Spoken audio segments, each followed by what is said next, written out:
ताली में नहीं दी जाती परिंदों को उड़ानों की, वे खुद ही तय करते हैं ऊंचाइयां आसमानों की। रखते हैं जो हौसला आसमान छूने का, वो परवाह नहीं करते जमीन पर गिर जाने की। सभी बच्चों को नमस्कार, आप सभी का शक्ति क्लासेज में हार्दिक स्वागत है। तो कैसे हो आप सब लोग, कैसे चल रही है आपकी तैयारी? मेरा विश्वास है कि आपकी तैयारी बहुत ही बेहतरीन चल रही है, क्योंकि आप नियमित क्लासें जो लगा रहे हैं। तो इसी कड़ी में आज बच्चों अपने एक नया चैप्टर लेकर के आए हैं, कोऑर्डिनेट जियोमेट्री यानी निर्देशांक ज्यामिति। तो निर्देशांक ज्यामिति का उपयोग अपने भली भांति कर रहे हैं, अनजाने में भी कर रहे हैं, क्योंकि अपने देख रहे हैं आज अक्षांश देशांतर के अनुसार पूरी जो अपनी धरती है वो एक निर्देशांक ज्यामिति के तहत अपनी पहचान बना रही है। अपने किसी बिंदु को पहचानते हैं तो वो निर्देशांक ज्यामिति के तहत ही अपने पहचानते हैं। तो इसी कड़ी में आज अपने जो चैप्टर नंबर 7 जो है कक्षा 10 का, उसको विस्तार से पढ़ेंगे और बिल्कुल बेसिक से पढ़ेंगे। निर्देशांक ज्यामिति को बिल्कुल अपने सिरे से शुरू करते हुए और उसका अध्ययन करेंगे। और बिल्कुल आसान चैप्टर भी है और परीक्षा की दृष्टि से महत्वपूर्ण भी है। इसमें मुख्यतः यदि देखें तो 3 ही टाइप के सवाल हैं, तो उनको अपने विस्तार से हल करने वाले हैं। तो चलिए अपने निर्देशांक ज्यामिति को बिल्कुल बेस से शुरू करते हैं। आज आप बिल्कुल निर्देशांक ज्यामिति में परफेक्ट होने वाले हैं। तो देखो बच्चों, अपने पास निर्देशांक ज्यामिति का मतलब कि कोई ग्राफ पेपर है, ठीक है। मान लीजिए मेरे पास ये जो बोर्ड है वो पूरा का पूरा एक ग्राफ पेपर है। इस ग्राफ पेपर में बहुत सी लाइनें आपको खड़ी लाइनें मिलेगी और बहुत सी लाइनें वो लेटी हुई मिलेगी। ऐसे ही होते हैं। तो लेटी हुई जो लाइन है क्षैतिज लाइन है और खड़ी हुई लाइन है ऊर्ध्वाधर लाइन है। तो किसी भी एक लाइन को, जो अपने पास लेटी हुई लाइन है, कहने का मतलब यूं है कि क्षैतिज जो लाइन है, किसी एक लाइन को मैं ले लेता हूं। तो मान लीजिए मैंने इस ग्राफ पेपर पे किसी एक लाइन को, जो क्षैतिज लाइन है यानी लेटी हुई लाइन है, उसको मैंने ले लिया है। सपोज कीजिए कोई एक लाइन है, उसके ऊपर मैंने ये लीजिए, इसको मैं ले लेता हूं। तो बच्चों अपने को ये सबसे पहले तो पता होना चाहिए, जो क्षैतिज जो लाइन होती है, ये क्षैतिज लाइन है, अपने पास क्षैतिज रेखा है, ये कोई एक रेखा मैंने इसमें से ले ली है, ठीक है। और एक अपने ऊर्ध्वाधर यानी खड़ी हुई लाइन ले लेंगे। सपोज कीजिए मैंने यहाँ कोई लाइन है, उसको मैंने गहरा कर दिया है, तो इस तरह से मैं एक खड़ी हुई लाइन ले रहा हूँ, ठीक है। तो इस तरह से अपने यदि मैं देखूँ बच्चों, तो पूरा जो ग्राफ पेपर है वो 4 भागों में बंट चुका है। आप देख रहे हैं कि पूरा जो पेपर है वो 4 भागों में बंट चुका है। इस तरह से अपने इसको 4 भागों में बांट लेते हैं। अब बात करते हैं अपने इसमें बिल्कुल बेसिक जो बातें हैं वो करते हैं, ठीक है। सबसे पहले आपको ये देखना है, ये तो क्षैतिज लाइन है और ये ऊर्ध्वाधर लाइन है, ये ऊर्ध्वाधर रेखा है। तो बहुत सी रेखाएं ऐसी है, इसमें बहुत सी क्षैतिज रेखाएं हैं, बहुत सी ऊर्ध्वाधर रेखाएं हैं ग्राफ के अंदर। मैंने किसी एक रेखा को लिया है। अब इसके अंदर आपको ये ध्यान देना है, जो क्षैतिज रेखा जो आपने ली है उसका नाम है एक्स अक्ष। ये यहाँ से अपने जो ग्राफ का कार्य है वो शुरू होता है, इसको बोलते हैं अपने एक्स अक्ष। तो ये हो गया एक्स डेस, ठीक है, यहाँ से। और जो खड़ी लाइन है, ऊर्ध्वाधर जो लाइन है, उसको अपने बोलते हैं वाई अक्ष। तो ये हो जाएगा बच्चों वाई डेस। इस तरह से आपके पास अब जहां पर एक्स एक्स और वाई एक्स दोनों जो कट रहे हैं, वो भी एक बिंदु है इसमें, उस बिंदु को अपने बच्चों मूल बिंदु कहते हैं। ये लीजिए, इसको बड़े ओ से अपने अंकित कर देते हैं, ये मूल बिंदु है। तो इस तरह से पूरा जो ग्राफ पेपर है वो 4 भागों में आपके सामने बंटा हुआ है। ये पहला भाग होता है, इसको बोलते हैं प्रथम चतुर्थांश। ये चतुर्थांश का मतलब है चौथा हिस्सा यानी चौथा अंश। तो चतुर्थांश है, ये प्रथम चतुर्थांश है बच्चों, ये प्रथम चतुर्थांश है। और ये अपने पास सेकंड है। इस तरह से अपने इसको देखते हैं, ये थर्ड है, ये फोर्थ है। इस तरह से 4 भागों में अपना जो ग्राफ पेपर है वो बंट चुका है और मैंने उसके चतुर्थांश है वो भी अंकित कर दी है। अब इसके बाद आगे बढ़ते हैं। अब देखो बच्चों, अपने पास यदि आप देखेंगे तो जो ग्राफ में समान दूरी पर ऐसे कुछ लाइनें आपको दिखाई देती है, खड़ी हुई लाइनें, ठीक है। ये मान लीजिए आपको इस तरह से ये खड़ी हुई लाइनें, इसी तरह लेटी हुई लाइनें यानी जो क्षैतिज लाइनें हैं वो इस तरह से आपको दिखाई देती है। बिल्कुल साधारण सा यदि अपने देखें तो इस तरह से। तो अपने क्या करते हैं कि ये जो एक्स एक्स है अपने पास, उस पर कुछ जो बिंदु है वो अंकित करते हैं। वो कैसे करने हैं? वाई से चलना है अपने को। वाई एक्स से ये सपोज कीजिए 1 दूरी पर है, ये 2 इकाई दूरी पर है, ये 3 इकाई दूरी पर है, ये 4 इकाई दूरी पर है। इस प्रकार अपने अंकित कर देते हैं। अपने पूर्णांकों के अंदर पढ़ा था कि दिशा चेंज हो गई है। जैसे इस दिशा में अपने धनात्मक चल रहे हैं तो इस दिशा में अपने ऋणात्मक चलेंगे। तो वाई एक्स से ये -1, -2, -3, -4, कहने का मतलब ये इकाई 1 इकाई दूरी पर है, ये 2 इकाई पर है, ये 3 इकाई है, परंतु दिशा है वो अलग है, इसलिए मैंने इसको ऋणात्मक चिन्ह से अंकित कर दिया है। इसी तरह वाई एक्स पे भी है, एक्स अक्ष से दूरी लेनी है अपने को। एक्स अक्ष से 1 इकाई दूरी पर है, ये 2 इकाई दूरी पर है, ये 3 इकाई दूरी पर है, 4 इकाई और 5 इकाई दूरी पर है। इसी तरह से ये जो एक्स अक्ष है उस पर आगे चलते रहेंगे। अब यदि मैं नीचे की तरफ लूँ तो दिशा है वो चेंज हो रही है, तो यहां पर ऋणात्मक लेंगे अपने। एक इकाई पर दूरी पर है ये -1, -2, -3, -4। कहने का मतलब कि ये जो ऊपर वाली दूरियां है धनात्मक जो है, मैं आपको यूं बोल दूं कि एक इकाई धनात्मक है तो आप समझ जाएंगे कि एक्स अक्ष ऊपर की ओर बढ़ रहे हैं अपने वाई एक्स पर, ठीक है। और यदि मैं ऋणात्मक लूंगा तो आप समझ जाएंगे कि अपने नीचे की तरफ बढ़ रहे हैं। अब अपने पास मुख्यतः बात यह आ गई कि ये एक्स अक्ष जो है इस पर अपने निर्देशांक लिख दिए हैं, तो एक्स अक्ष पर जो निर्देशांक अपने लिखे हैं उसको अपने एक्स निर्देशांक बोलते हैं बच्चों। यहां पर ध्यान देना है अपने को, एक्स निर्देशांक। अब आपको यह पता होना चाहिए कि एक्स निर्देशांक क्या है। तो एक्स निर्देशांक बच्चों वाई अक्ष से एक्स अक्ष पर दूरियां हैं। वाई एक्स से आप कितनी दूरी पर जा रहे हो एक्स अक्ष पर, वो दूरी है। तो कहने का मतलब मैं इसको यूं कह सकता हूं, एक्स निर्देशांक है वो वाई अक्ष से दूरी है, वाई अक्ष से दूरी है बच्चों। और इसको अपने भुज बोलते हैं। एक्स निर्देशांक को अपने ये भी ध्यान रखना है, इसको भुज बोलते हैं। तो कहने का मतलब ये जो 2 यहां पर मान आ गया, तो ये वाई एक्स से 2 इकाई दूरी पर है, ठीक है। अब चलिए अपने वाई एक्स पर बात करते हैं। वाई एक्स पर जो मान लिखे हैं वो क्या है, वाई निर्देशांक है। वाई एक्स पर जो मान लिखे हैं बच्चों वो क्या है, वाई निर्देशांक है। तो वाई निर्देशांक क्या है, वाई निर्देशांक एक्स अक्ष से दूरियां हैं, ठीक है। क्योंकि आप देखेंगे 2, तो ये क्या है, एक्स अक्ष से 2 इकाई दूरी पर है। ये आगे 3 आ गया, तो ये एक्स अक्ष से 3 इकाई दूरी पर है। तो ये अपने पास दूरियां दी गई है, तो ये है एक्स अक्ष से दूरी, एक्स अक्ष से दूरी है। और इसको अपने कोटि बोलते हैं, ये ध्यान रखना है कि वाई एक्स को अपने क्या बोलते हैं, कोटि बोलते हैं। तो इस तरह से अपने पास एक ग्राफ पेपर का निर्माण है वो होता है, बिल्कुल बेसिक निर्देशांक ज्यामिति है वो चल रही है। तो इस तरह से मैंने एक ग्राफ पेपर है वो तैयार कर लिया है। तो अब मान लीजिए अपने किसी बिंदु पर चर्चा करते हैं। सपोज कीजिए इसमें मैं कोई बिंदु ले रहा हूं, मान लीजिए मैंने बिंदु ले लिया ये बिंदु है मेरे पास, ठीक है। अब अपने को ये देखना है कि इस बिंदु के निर्देशांक क्या है, इस बिंदु की स्थिति क्या है। निर्देशांक का मतलब है कि इसकी बिल्कुल क्लियर स्थिति बता देना, एग्जैक्ट स्थिति बता देना। तो देखो क्या है, सबसे पहले आपको ये देखना है कि ये एक्स अक्ष पर इसका मान क्या है। तो यहां पर मैं देखूं, सबसे पहले आपको एक्स अक्ष पे ध्यान देना है बच्चों। तो एक्स अक्ष पे मान है इसका 3, और वाई अक्ष पे यदि मैं देखूं तो वाई एक्स पे ये 2 मान है। तो यदि अपने किसी भी बिंदु की स्थिति को इस प्रकार लिखते हैं, पहले जो एक्स एक्स पर उसकी जो दूरी है, एक्स एक्स पर इसका मान यानी वाई एक्स से दूरी वो लिखें। तो एक्स एक्स पर इसको मैं यदि देखूं सीधा तो ये 3 इकाई यानी 3 इकाई पर है, और यदि मैं वाई एक्स पर देखूं तो 2 पर है। तो इसको यदि अपने 3,2 और छोटे कोष्टक में यदि लिखेंगे तो अपने आप अपने समझ जाएंगे पहला किसका मान है, एक्स का मान है, दूसरा किसका मान है बच्चों, वाई का मान है। तो यहां पर एक्स निर्देशांक है इस बिंदु का, इस बिंदु का एक्स निर्देशांक है वो तो है 3 और वाई निर्देशांक है 2, ठीक है। अब यदि मैं पूछूं इस बिंदु का भुज कितना है, तो अब आप बता देंगे एक्स निर्देशांक को भुज बोलते हैं ना, तो भुज 3 है और इसकी जो कोटि है वो 2 है।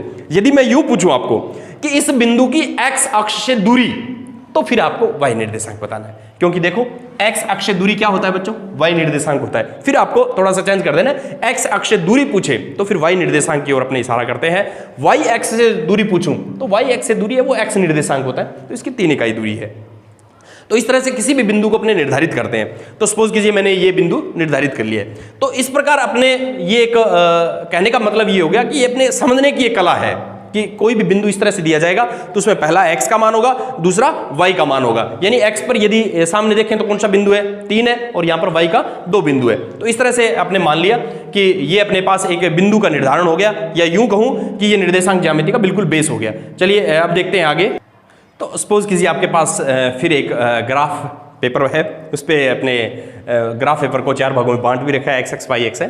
तो अब अपना जो मुख्य 7.1 है वो शुरू होती है यहाँ से। तो देखिए क्या है 7.1 के अंदर, बिल्कुल आसान सा चैप्टर है और एक फॉर्मूला है, इसमें पूरा चैप्टर चलने वाला है। तो देखिए क्या है, तो सपोज कीजिए ये बच्चों आपका घर है, ये मान लीजिए ये आपका घर है। इसके निर्देशांक आप बता सकते हैं आप क्या होंगे। इसके निर्देशांक यदि देखूं बच्चों तो सबसे पहले आपको एक्स पर देखना है, एक्स पे मान कितना है इसका 2, एक्स निर्देशांक 2 और वाई निर्देशांक 1। तो इसके निर्देशांक बच्चों 2, 1 है। ये बिल्कुल ये आप लोगों का घर है, इसलिए ये लो बच्चों आपका घर, ठीक है। अब मेरा घर देखते हैं अपने। तो मेरा घर है बच्चों मान लीजिए ये वाला यहाँ पे। तो मेरे घर के निर्देशांक क्या होंगे, अब समझ गए होंगे आप। सबसे पहले आपको एक्स निर्देशांक इसका देखना है। तो इसका एक्स निर्देशांक यदि मैं देखूं तो 4 आ गया बच्चों। तो 4 और यहां से वाई निर्देशांक देखूं तो 3, क्योंकि अपने यही तो सीखा था कि किसी निर्देशांक को लिखने में पहले एक्स का मान आएगा, फिर वाई का मान आएगा, फिर कॉमा होगी बीच में, छोटे कोष्टक में अपने लिखते हैं। तो ये लिख दिए, ठीक है। इसको मैं यहां लिख देता हूं 2, 1। तो तो अब देखिए 7.1 क्या कहती है एक्सरसाइज, वो ये कहती है कि आपको इन दोनों के बीच की दूरी बतानी है। तो वो तो बिल्कुल आसान है, कैसे बताएंगे आप लोग? बिल्कुल स्केल ले लीजिए, यही करेंगे। तो बच्चों ध्यान देना है, यहां स्केल से नहीं करनी है अपने को।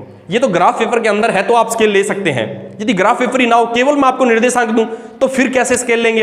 अपने को पता ही नहीं बिंदु कितनी दूर है। तो ऐसी स्थिति आ जाए तो आपको कैसे ज्ञात करनी है, ये आज अपने को सीखना है। इनकी दूरी, ये तो ठीक है ग्राफ पेपर आ गया, केवल ग्राफ पेपर नया हो, मैं आपको कह दूं कि ए जो है वो 2-1 है और बी जो है सपोज कीजिए ये मेरा घर है तो m है, तो ये 4-3 है, ठीक है। इन दोनों के बीच की दूरी बताइए। अब आप कैसे स्केल लेंगे, वहां पर कैसे इसको मापेंगे? तो यहां पर ऐसी स्थिति जब आ जाती है तो अपने पास एक गणितीय फॉर्मूला है, उसको ध्यान में रखना है। तो चलिए अपना जो सवाल मुख्य है वो ये है बच्चों कि ये दूरी अपने को ज्ञात करनी है, ठीक है। बिल्कुल सीधा निकाल देता हूं, ये दूरी अपने को ज्ञात करनी है, ठीक है। अब देखो इस सवाल को करने का क्या तरीका है। ये फॉर्मूला आपको याद बिल्कुल नहीं करना है, आपको खुद तैयार करना है बच्चों। तो देखिए कैसे आप लोग तैयार करेंगे इस फॉर्मूले को। तो इसको मैं यूं देखता हूं, इसको सीधा नीचे ले आता हूं ऐसे, इसके ठीक सामने ये लीजिए बच्चों। तो अब यदि आप देखेंगे तो ये आपके पास एक समकोण त्रिभुज बन गया है। समकोण त्रिभुज में तो तीनों भुजाओं में आपस में संबंध होता है बच्चों, क्योंकि अपने पाइथागोरस प्रमेय पढ़ रखी है। तो देखिए समकोण त्रिभुज है, इसमें अब आपको यह पता लग गया कि ये जो दूरी है वो कितनी है। यदि आपको इसका पता चल जाए और इसका पता चल जाए तो बिल्कुल अपने ये ज्ञात कर सकते हैं, हो सकता है ना ऐसे। तो इसका तो बच्चों मेरे को बिल्कुल पता है, ये 4 इकाई है, ये 2 इकाई है, तो इसका बीच का अंतर है, ये तो 4 में से 2 गए, 2 इकाई है ये तो, ये लो, ये तो पता लग गया हमें, ये तो 2 इकाई है। इसी तरह आप इसको भी जानते हैं, बता सकते हैं कितनी है। तो देखो यहां से 1 और 3 के बीच में, 1 और 3 के बीच में कितनी इकाई दूरी है? 2 इकाई दूरी है, ये भी 2 इकाई दूरी है। तो अब ये देखो आपके पास पाइथागोरस प्रमेय लग सकती है।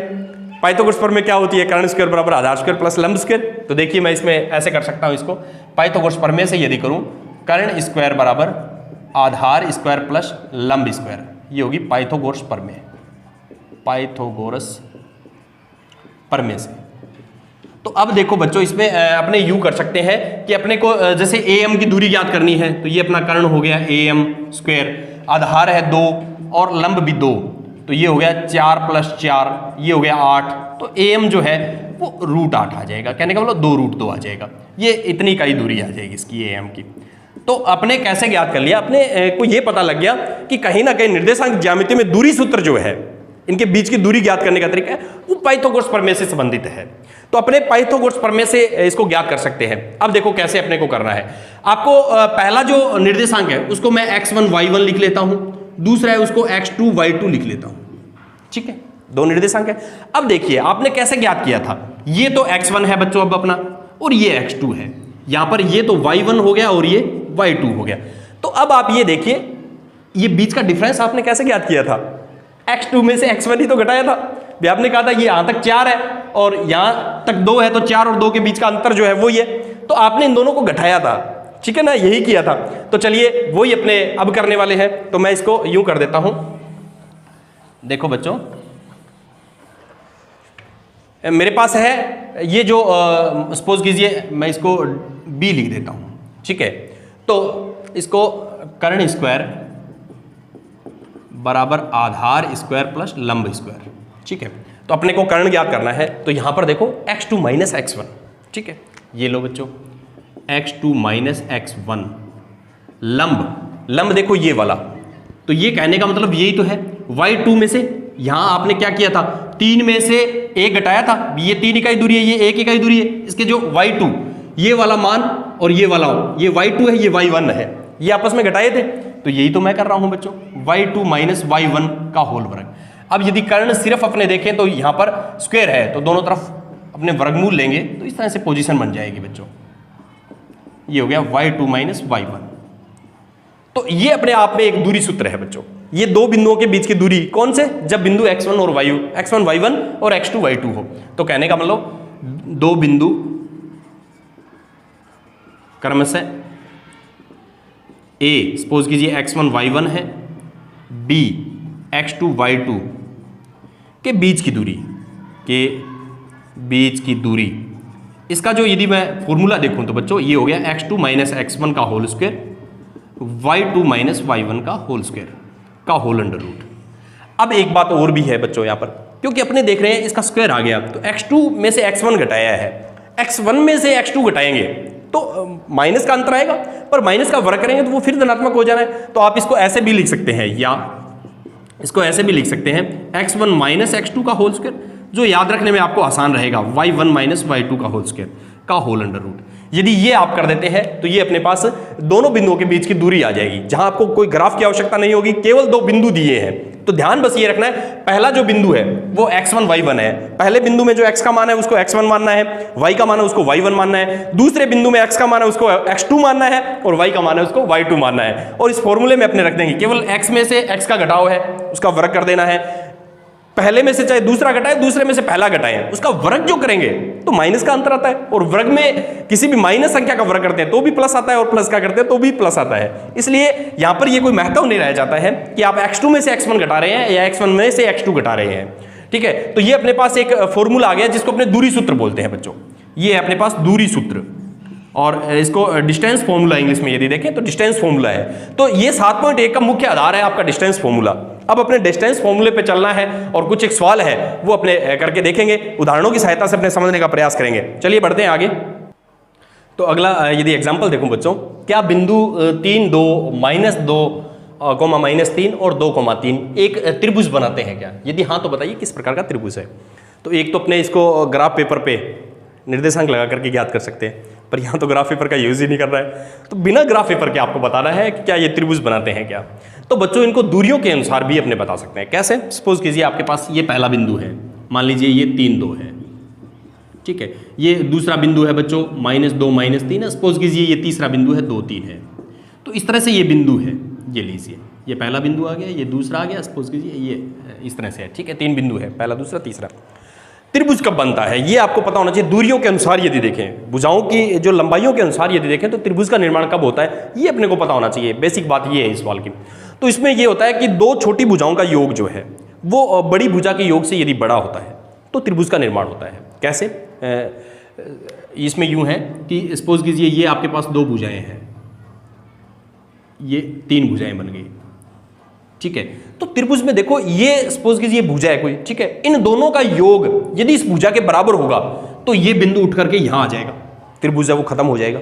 कब? जब इन दोनों का सपोज कीजिए ये 5 सेंटीमीटर है, ये 5 है तो ये 3 और जैसे 4 हो सकती है, 3 और 4 7 है, तो ये 5 है तो 7, जैसे ये बड़ी होगी तो ये ऊपर चला जाएगा बिंदु। पर अपने इसको 3 है, इसको कम कर देते हैं और इधर इसको कम करना स्टार्ट कर देते हैं, तो इसको आधा कम किया, इसको भी आधा कम किया, तो ये बिंदु यहां आ जाएगा। मैं इसको 1 1 कम कर दूंगा तो ये 2 हो जाएगा, ये 3, 2 और 3 5 होते ही इसके बराबर हो जाएगा, ये बिंदु यहां हो जाएगा। तो मेरा कहने का मतलब ये है कि त्रिभुज उसका क्षेत्रफल है वो 0 हो जाएगा। कहने का मतलब बिल्कुल एक संरेख बिंदु बन जाएंगे, एक रेखा में आ जाएंगे 3 बिंदु। जब एक रेखा में 3 बिंदु होते हैं तो एक त्रिभुज का निर्माण नहीं होता, ये अपने को पता है। तो दूरियों के अनुसार यदि देखूं तो 2 छोटी भुजाओं का योग है वो तीसरी भुजा से अधिक होता है तो त्रिभुज का निर्माण होता है। कोई 2 भुजाओं का योग है वो तीसरी से ज्यादा हो तो त्रिभुज का निर्माण होता है। तो इसमें आपको यह ध्यान रखना है कि कोई 2 भुजाएं उनका योग है वो तीसरी से ज्यादा रहना चाहिए। तो कहने का मतलब देखो भुजाओं का योग तीसरी से ज्यादा, इस तरह की बातें आ रही है, तो यहां पर आपको दूरियां ज्ञात करनी है बच्चों। तो सबसे पहले अपने दूरी सूत्र लिख लेते हैं।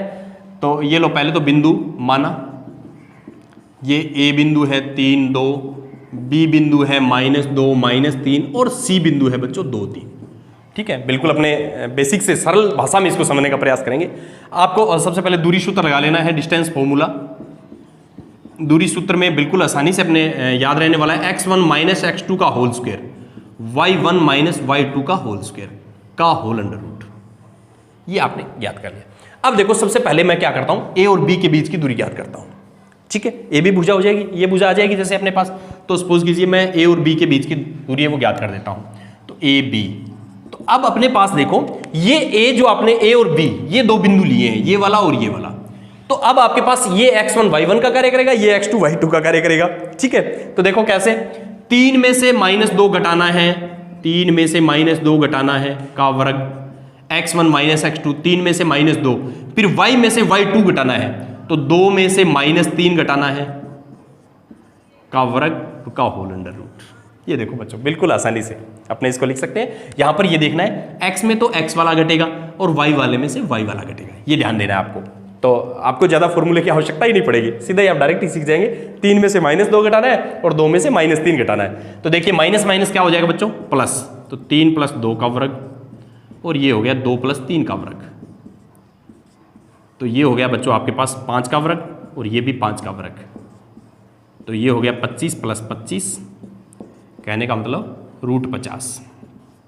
ठीक है, इस तरह से आप इसको लिख सकते हैं। या फिर मैं यूं कहूं कि इसको मैं यदि 2 गुणा में 5 गुणा में 5 लिखूं, तो देखो बच्चों अपने पास 1 5 है, वो तो बाहर आ जाएगा, तो ये 5√2 बन जाएगा। इस प्रकार भी आप इसको लिख सकते हैं। तो ये मैंने ए बी के बीच की दूरी ज्ञात कर ली है, ये ज्ञात कर ली। अब देखो आगे आपको पता लग गया होगा क्या करने वाला हूं। अब अपने बी सी के बीच की दूरी ज्ञात करेंगे।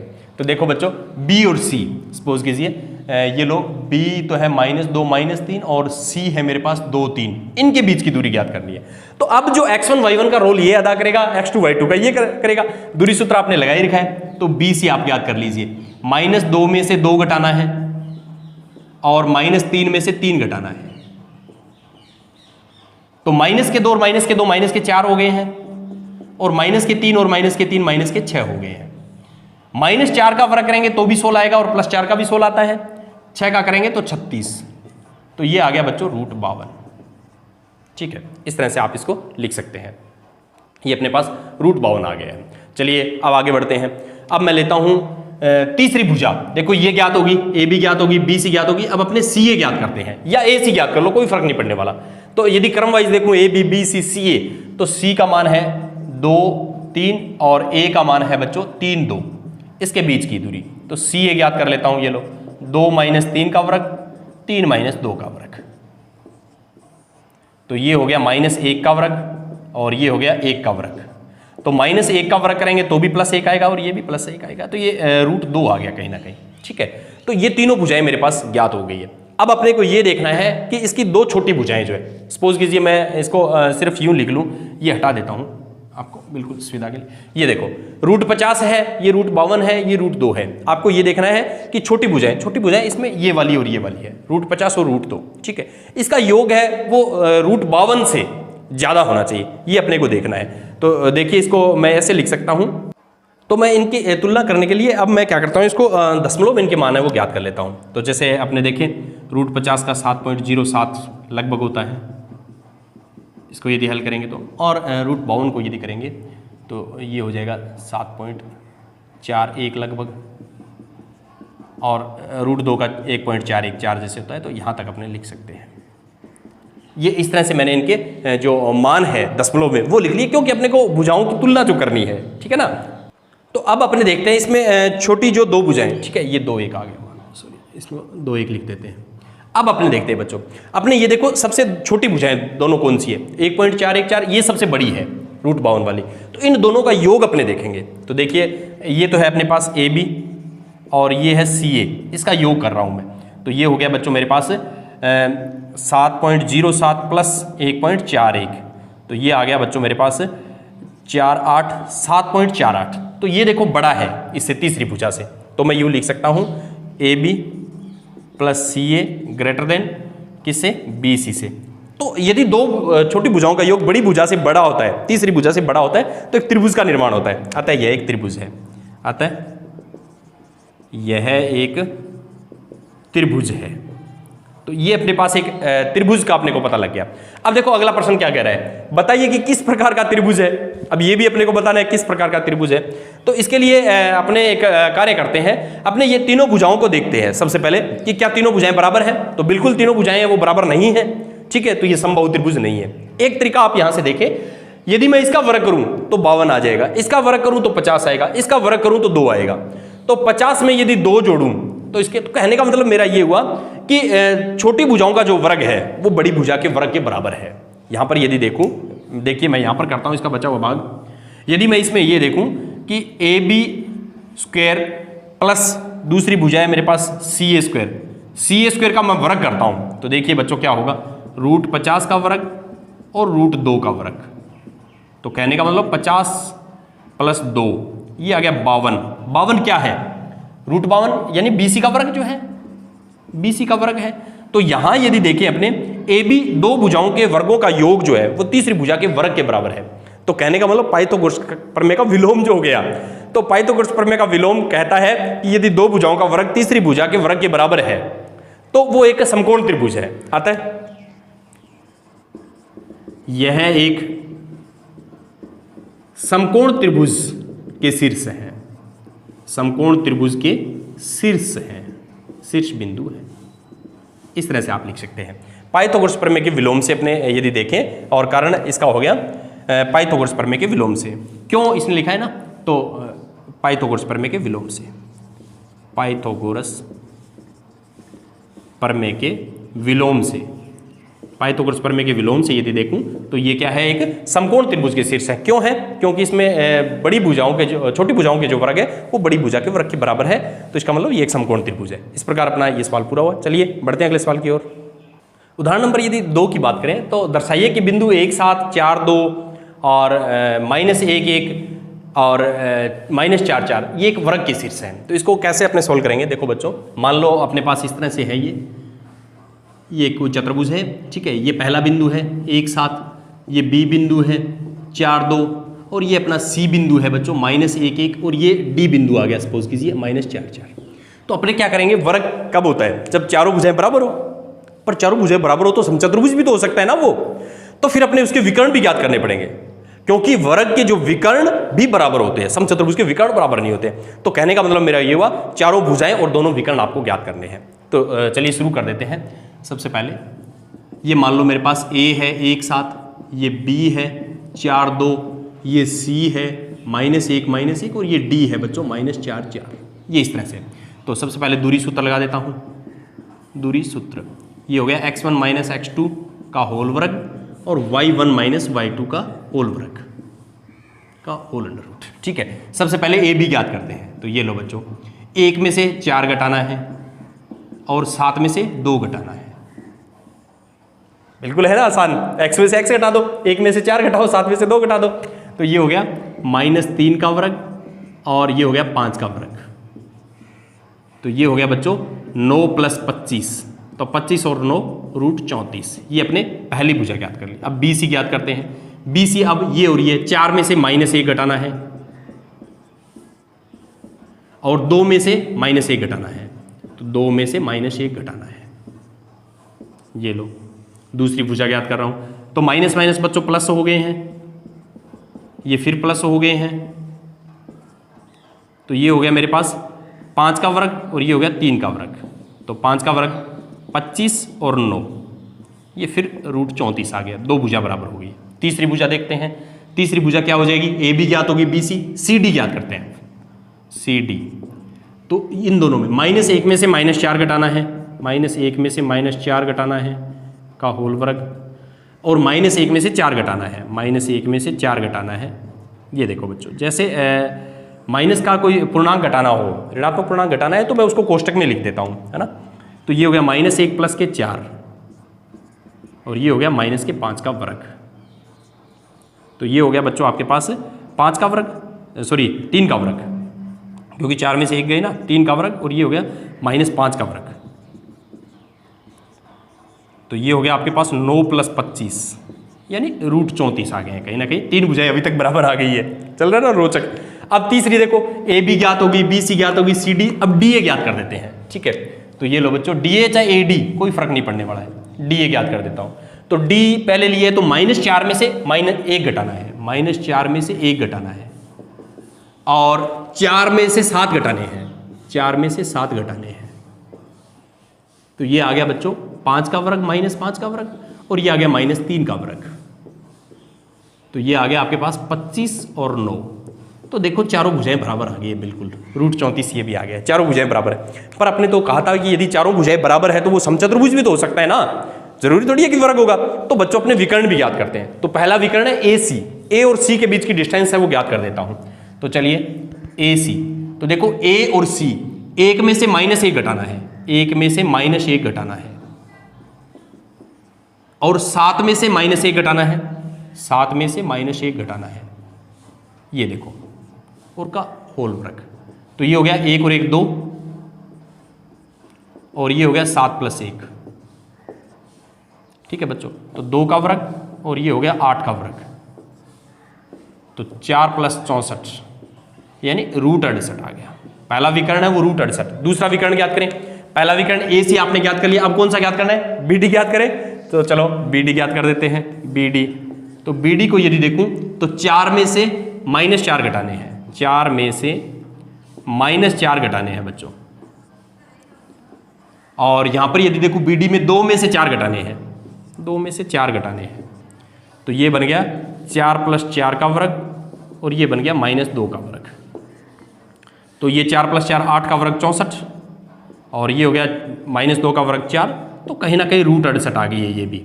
तो यहां पर यदि देखो चारों भुजाएं बराबर है, दोनों विकर्ण बराबर है। यहां AB बराबर BC बराबर CD बराबर DA, चारों भुजाएं बराबर है, चारों भुजाएं बराबर है। तथा AC बराबर BD, दोनों विकर्ण बराबर है, दोनों विकर्ण बराबर है। अतः ABCD ये क्या है, एक, अतः ABCD एक वर्ग के शीर्ष है, वर्ग है। या यूं कहे कि ये A बिंदु, B बिंदु, C बिंदु या D बिंदु या दिए गए निर्देशांक है वो एक वर्ग के शीर्ष है। इस प्रकार अपने इसको सिद्ध कर सकते हैं। चलिए बढ़ते हैं अगले सवाल की ओर। तो उदाहरण नंबर यदि मैं 3 की बात करूं, आसिमा भारती केमिला क्रमशः ABC बिंदुओं पर बैठी है, ठीक है। तो इसके निर्देशांक आपको दिए हुए हैं बच्चों। A के निर्देशांक है 3 1, B के दे रखे हैं 6 4 और C के दे रखे हैं 8 6। ये इस तरह से कोई डेस्क की व्यवस्था है, उस पर बैठी है, जैसे अपने कक्षाओं में बैठते हैं, तीसरी पंक्ति का पहला मेज है, इस तरह से ये अपने टेबल पर बैठी हुई है। अब आपको ये चेक करना है कि ये एक रेखा में है कि नहीं है, कहने का मतलब संरेख है कि नहीं है। तो संरेख की क्या शर्त होती है, 2 छोटी भुजाओं का योग तीसरी भुजा के बराबर होना चाहिए, तो वो एक लाइन में होंगे, अन्यथा नहीं है। जैसे 2 छोटी भुजाओं के वर्गों का योग तीसरी के वर्ग के बराबर हो तो वो समकोण त्रिभुज होता है, उसी तरह 2 छोटी भुजाओं का योग सिर्फ उसके तीसरी भुजा के बराबर हो तो वो संरेख होते हैं। तो कहने का मतलब अपने तीनों भुजाओं की तीनों जो भुजा है या तीनों के बीच की डिस्टेंस है वो ज्ञात करनी है। तो चलिए दूरी सूत्र लगाते हैं। दूरी सूत्र, तो ये हो गया x1 - x2 का होल स्क्वायर, y1 - y2 का होल स्क्वायर, इस तरह से। तो सबसे पहले मैं AB लेता हूँ बच्चों। तो 3 में से 6 घटा दो, y में से y घटाएंगे तो 1 में से 4 घटा दो। फॉर्मूला देखने की भी आवश्यकता नहीं है इस वालों में, बिल्कुल आसान है। -3 का वर्ग और -3 का वर्ग, -3 का वर्ग बच्चों 9 और इसका भी 9। तो कहने का मतलब कहीं ना कहीं √18 आ गया, ठीक है। चलिए अगला ज्ञात कर देते हैं BC। BC 6 में से 8 घटा दो और 4 में से 6 घटा दो। x में से x, पहले में से पहला और दूसरे में से दूसरा, ये याद रख लेंगे अपने। तो -2 का वर्ग और -2 का वर्ग, तो ये हो गया कहीं ना कहीं अपने पास 4 + 4, तो √8 हो गया, ठीक है।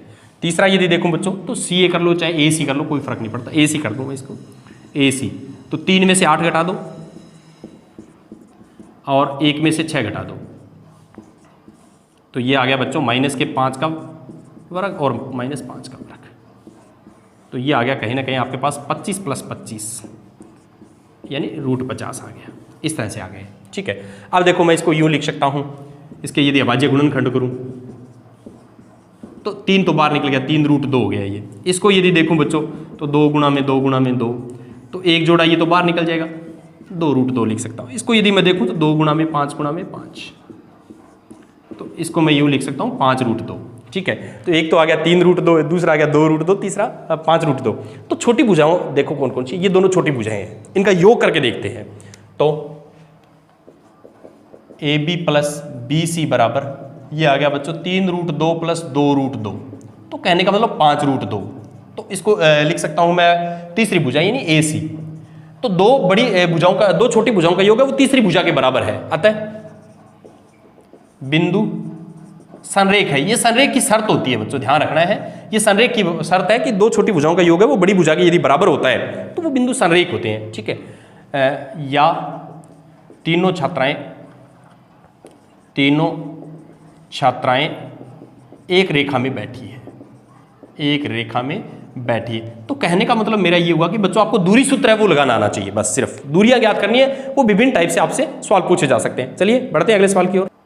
अगला उदाहरण यदि देखें बच्चों, उदाहरण नंबर 4, तो उसमें दिया गया x और y में संबंध ज्ञात करना है।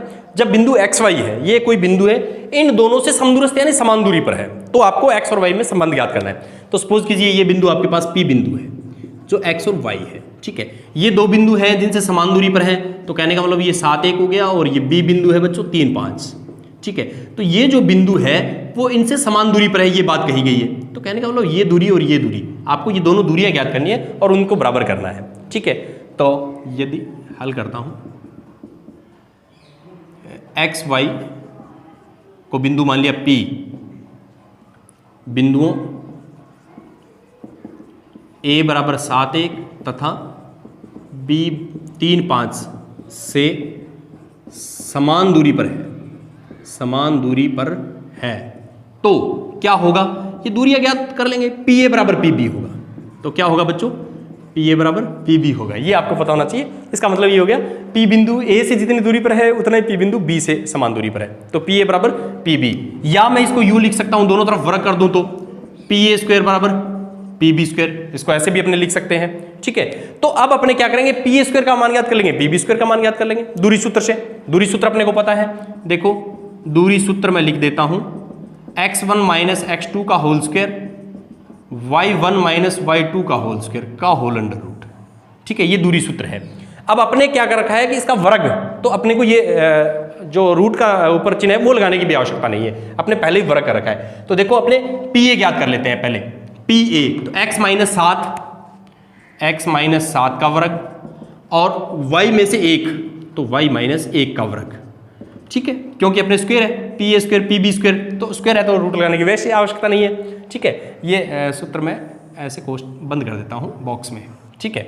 ये देखो PA PB, तो x में से 3 घटा दो बच्चों और y में से 5 घटा दो, ये लो, इस तरह से आपके पास एक रिलेशन बन जाएगा। अब इसको सॉल्व कर लेंगे, तो a प्लस बी की होल स्क्वायर के सूत्र से a square 2ab plus B square, a square 2ab plus B square, ये देखो, ठीक है। और इसमें यदि लगाऊं तो एक्स स्क्वायर 2x गुणा 3 प्लस 3 का वर्ग, इसमें यदि लगाऊं वाई स्क्वायर 2y गुणा 5 प्लस 5 का वर्ग, क्योंकि आपको पता है a प्लस बी या a माइनस बी की होल स्क्वायर का सूत्र है, वो a प्लस बी की होल स्क्वायर का सूत्र a square plus 2ab plus B square, तो वही मैंने लगाया a square plus 2ab plus B square, minus से तो बीच का निशान माइनस आ जाएगा। इसको यदि सोल्व करें अपने, तो एक्स स्क्वायर 7 दूनी 14x, ये हो गया 49, वाई स्क्वायर 2y, ये हो गया 1, ये हो गया एक्स स्क्वायर, ये माइनस का 6x प्लस के 9, ये वाई स्क्वायर माइनस के 10y प्लस के 25, इस तरह से अपने इसको लिख सकते हैं।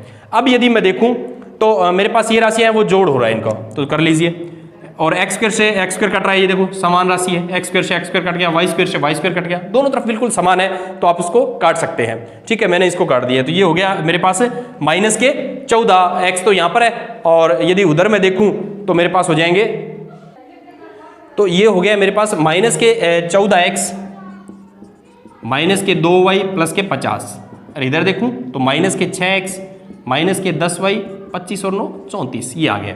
x वाले पद एक तरफ कर लेते हैं, बिना x वाले वाले एक तरफ कर लेते हैं, तो ये हो गया माइनस के 14x और प्लस के 6x आ जाएंगे बच्चों, ये माइनस के 2y, ये प्लस के 10y, और ये 34 और ये माइनस के 50, तो ये देखो माइनस के 8x आ गया है, ये देखो बच्चों प्लस के 8y आ गया है, और ये यदि आप देखोगे तो माइनस के 16 आ गए हैं, तो फिर 8 कॉमन आ रहे हैं, माइनस के 8 कॉमन निकाल दो, x माइनस वाई माइनस 16, तो x माइनस वाई बराबर माइनस 16 बटे माइनस के 8, तो x माइनस वाई बराबर माइनस माइनस कट जाएगा, 16 में 8 का भाग दिया तो 2, तो कहने का मतलब ये है कि x और y में रिलेशन आ गया है कि दोनों का जो अंतर है वो 2 है।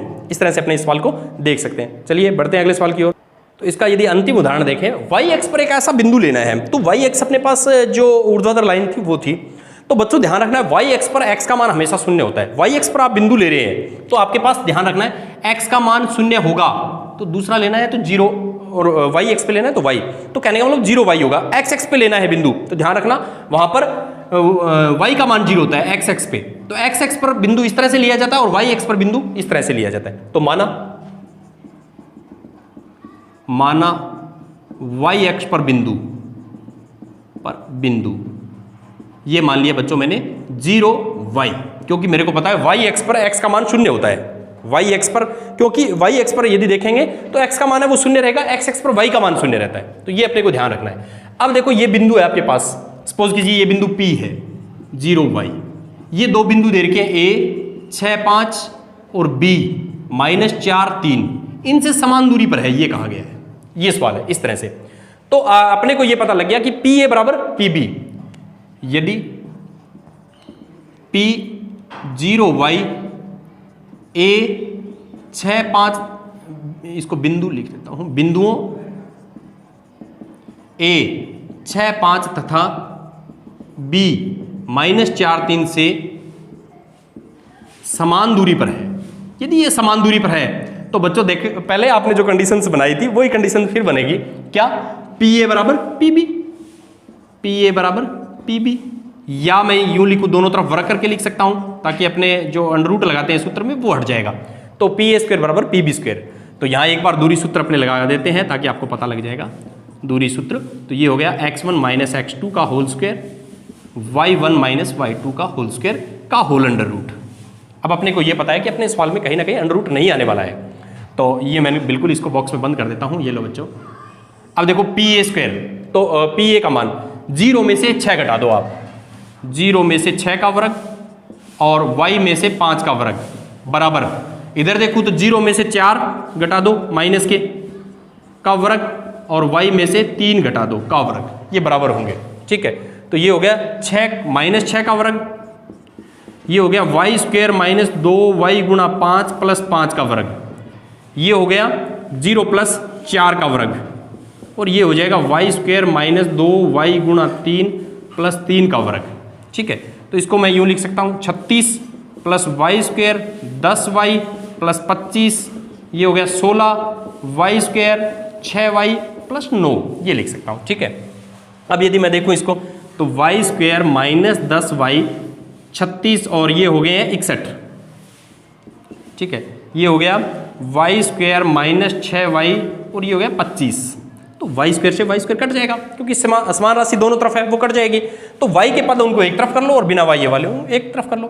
तो ये हो गया बच्चों -10y में ये आ गया +6y, क्योंकि यहां पर ये माइनस का इधर आएगा तो प्लस का हो जाएगा, और ये 25 में से -61।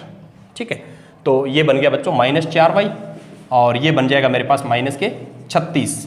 ठीक है, तो माइनस से माइनस कैंसिल कर देता हूं, y बराबर 36/4 यानी 9। तो अब अपने वो निर्देशांक देखें उस बिंदु के, तो वह बिंदु यानी y एक्स पर जो बिंदु है वो 0 9 होगा, क्योंकि अपने को पता है कि x का मान तो पहले ही अपने 0 मान लिया था, y का मान 9 आ गया है। तो इस तरह से अपने 7.1 चैप्टर है उसके एक्सरसाइज जो 7.1 है उसके सारे एग्जाम्पल्स हैं वो पूरे हुए, आपको समझ में आए हैं। बिल्कुल इनको अच्छी तरह से आप समझिए, दूरी सूत्र है उसको लगाने में अपना अभ्यास है वो बार बार कीजिए आप, ताकि दूरी सूत्र है उसमें आप परफेक्ट हो सके, और आप 7.1 के सवाल है वो भी करने का प्रयास कीजिए। मिलते हैं अगले वीडियो में, तब तक के लिए धन्यवाद।